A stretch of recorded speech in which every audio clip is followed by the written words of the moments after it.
Music can be the food of love, but it need not, as here, be grossly sensual.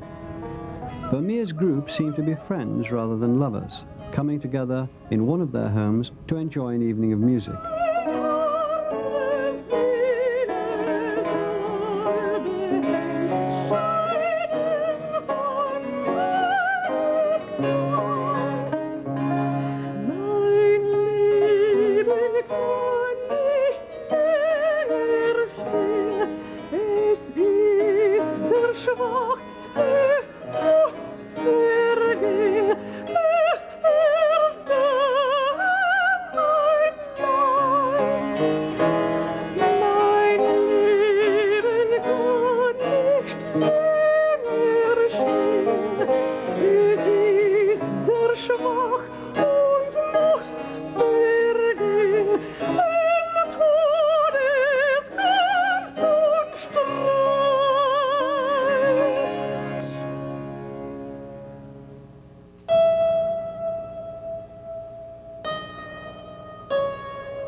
Death meets us everywhere and enters in at many doors, by violence and secret influence, by the aspect of a star and the stink of a mist, by the fall of a chariot and the stumbling at a stone, by a heat or a cold, by water frozen into the hardness and sharpness of a dagger, or water thawed into the floods of a river, by everything in nature and everything in chance.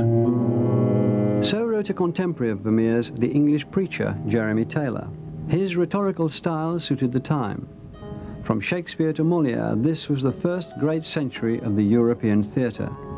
Its standards of verbal flourish and dramatic effect impinged on all public events, so that even the dissecting room in a medical school became a theatre. The studies of the human body carried out by Vesalius, his detailed charting of muscles or internal organs, were as much works of art as were maps of the period. His corpses pranced with the gestures of a stage Romeo or Cleopatra.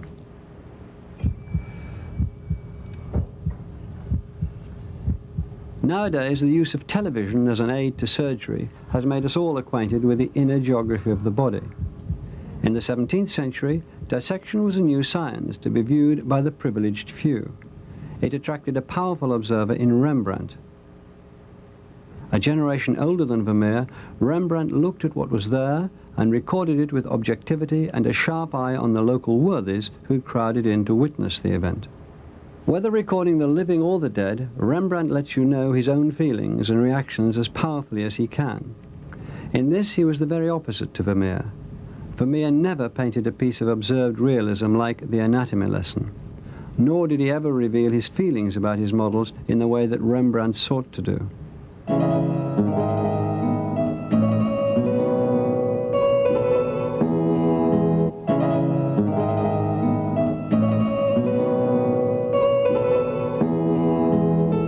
Dutch artists gloried in the material nature of their world. No one portrayed it more beautifully than Vermeer, but he also found ways to show it as an illusion. This painting, The Music Lesson, is an extraordinary creation and one of the most successful fusions of art and music, of painting and music, ever created. It is a quiet painting, and as with so many of Vermeer's works, we really don't know what the scene depicts. We don't know who the lady is who's playing at the virginal. We don't know who the gentleman is who's standing next to it. Is it in fact a music lesson, which is the traditional title of the painting? We don't know. A clue may be given on the virginal cover itself, which says, "Music, companion of joy, balm for sorrow." Perhaps it is also a self-portrait of Vermeer. His wife may be the player of the clavichord. In the mirror above her head can be seen a reflection of the artist's easel, but no artist is present. She looks aside and sees him next to her, but only in the reflection. Another of the many ways Vermeer modified reality to create his composition.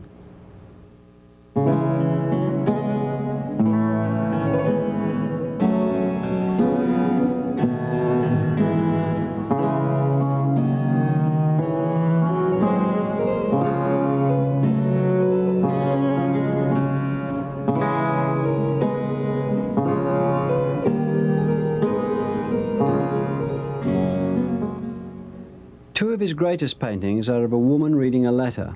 We'll reconstruct how one of them was carried out.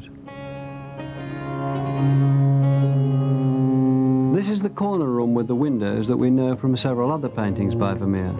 He begins his composition by moving in a table with a dish of fruit on it. It separates us from the woman and makes her seem more private.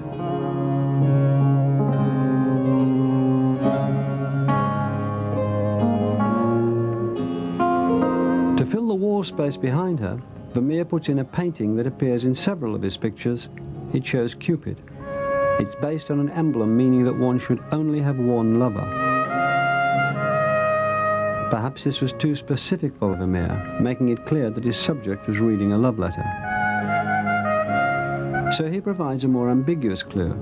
The half-eaten peach suggests a pleasure tasted but not fulfilled. The reflection on the window in Vermeer's picture looks quite skull-like. Perhaps this is another note of warning on the passage of time, a warning accentuated by the removal of the picture. But painting it over, as Vermeer did, destroyed the balance of the composition. So Vermeer puts in a curtain hanging on a rail that runs right across the top of the picture and increases the quiet theatricality of the scene.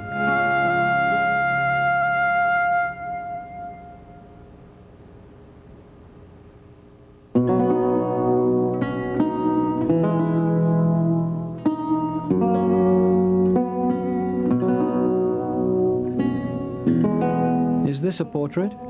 It seems so natural, a moment frozen as in a snapshot. Yet we know that Vermeer took infinite pains and concentrated thought to achieve the spontaneous. Like the misty lenses and airbrush effects used by photographers of film stars in this century, Vermeer sought to subtly idealize his subject.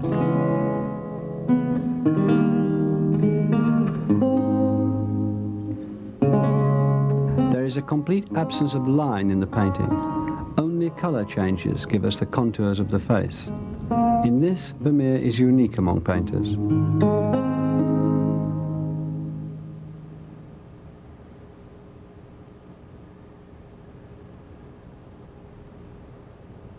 The modeling of the face has then further been accentuated by the reflection of her white collar. This very bright white collar is sending a light reflection up under her cheek, which makes a very faint reflection, rounding the whole cheek very beautifully, just as one sees it happen on the pearl hanging on from her ear, where the light source is being reflected in this large teardrop formed reflection at the top, and the reflection from her collar will then be on the bottom edge of the pearl, forming the shape of the whole pearl.